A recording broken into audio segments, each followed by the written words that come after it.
The villains in Super Sentai come in all types of forms. Disgusting monsters, demons, children, robots, humans, dolls, and even spirits. They allow more odd choices to be the enemies than what Power Rangers usually goes for. In some ways that's a good change of pace, but sometimes they can go too far, so you do get confusing weird villains for some seasons. I'll be focusing on the PR era of seasons in this one. Earlier Sentais will be done in a future video. Sanbashu.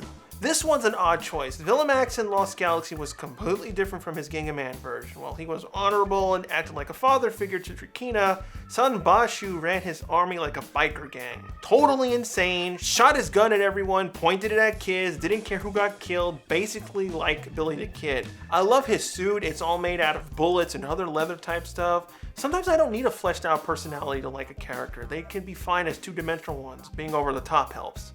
Akumaru. The enemies in Die Ranger were pretty much never used in MMPR. They just didn't fit in with that style, except that weird time Shaddam was used in the Christmas episode of all places. There was a lot of main villains. I loved Akumaru. He was uncomfortable right from the start. Akumaru was the same age as Ko in Die Ranger, a kid, the son of Shaddam, that outranked his own father. Both hated one another, both tried to kill and outplay each other. Not only that, he messed up Ko in such a horrible way. It's probably the most personal villain that's gotten to screw with the character, all to just exploit him and get him to turn evil. Akumaru's actor was great. He showed how a kid actor can pull off creepy and manipulative. I love to see more kid actors on Sentai with Shohei Shibata's presence. Enter. Go Busters was a season I really didn't like. It's not my most hated season. That goes towards Go Ranger. However, Enter was a really good villain. He was such a conundrum toward the characters and us. You didn't know where he was from, what he was. He speaks French randomly, enters some computer program. At the same time, you love the character.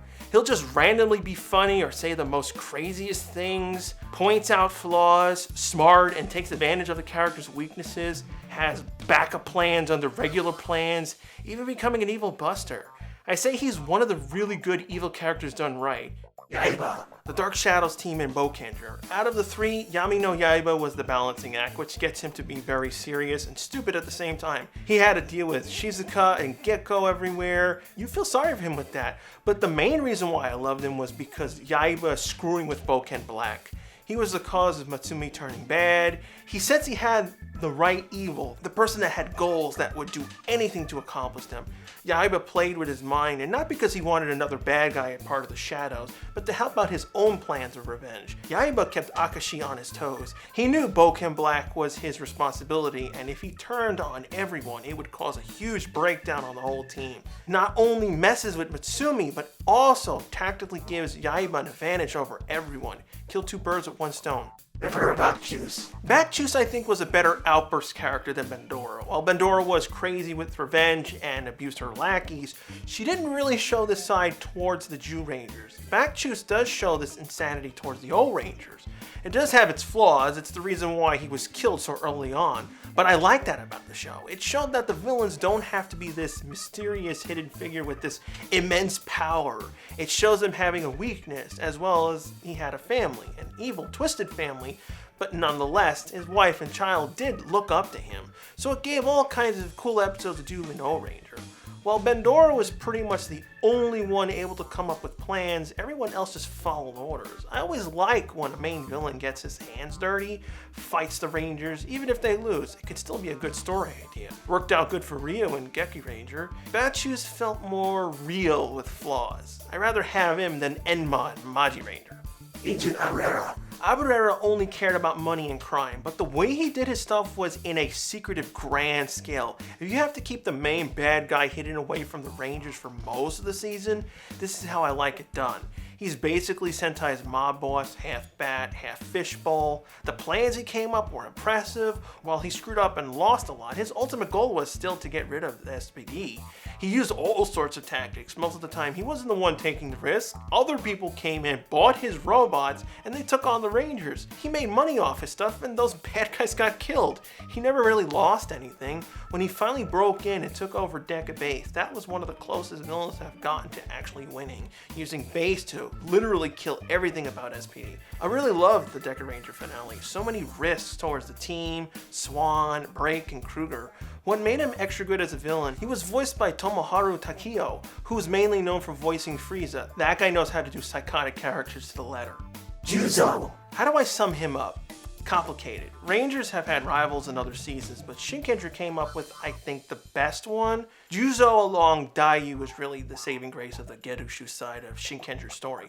For the most part, I didn't really care for any of the villains. They just did what they did because they wanted to escape. That was it. Rinse and repeat. In many ways, they were very similar to Bandora, which samurais capitalized on by giving him hint of music themes and references to Rita. Juzo had a hidden past, plus this uncontrollable urge to fight a worthy opponent, but you knew he wanted to fight the best and hoped to finally die from his imprisonment after what happened with Dayu and himself. It's a tragic love story. The story was loosely adapted in Samurai as well. It's the only thing I say the show did decent enough, but if you want to see how it originally planned out, give Shinkenger a shot.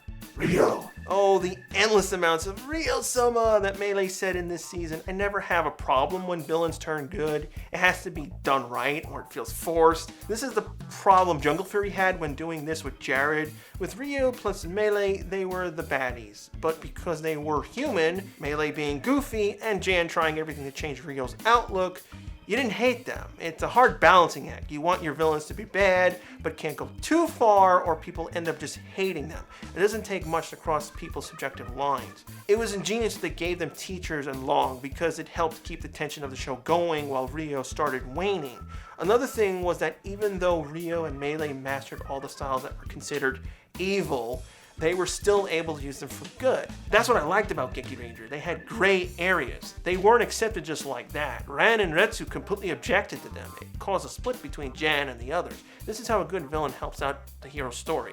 Rajara. I don't care that I didn't like Go Ranger. Rajara was the perfect troll. He's the ultimate bad guy. He uses all the enemy factions in order to execute his plan. He just played everyone from the War Stars and Minotaurists, basically acting the role of Finster, plotting and gaining power.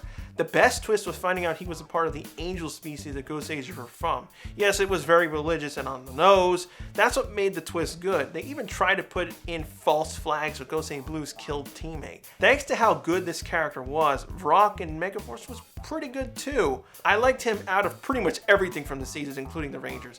They got the good bit from the season right. Bosco. Bosco is my #1 villain on Sentai. He pulled so much garbage on everyone, from betraying Captain Marvelous and Aquared, stealing the 6 Ranger powers, abusing them for personal gain, taking the other team powers, working with the Zanyak forces. You want to piss off the audience to maximum levels? Have the Ranger keys take form and be used to attack people. I didn't think I could hate a character this much until he killed his own partner, Sally. Sally was this weird alien monkey. Yeah, she was evil and did everything for Bosco, but he didn't care about her. Killed her in cold blood just to gain an advantage over the Gokaigers. This guy had no redeeming qualities. He even bolted shut his Mobiritz to use the keys. He forcibly drained the past Ranger powers out of them with a stupid trumpet. I like that Sentai allows more flexible range of people that can be villains, either seductive, abusive, creepy, flat out annoying, and dramatic, although those Christmas episodes can be way out there. What are your favorites? Do you prefer the creepy villains like I do, or do you go for the more of the ridiculous ones like G3 princess nonsense? If you have a suggestion on a future topic you'd like me to cover, leave a comment down below. Next week, I'll be looking at my 10 liked 6 Ranger introductions.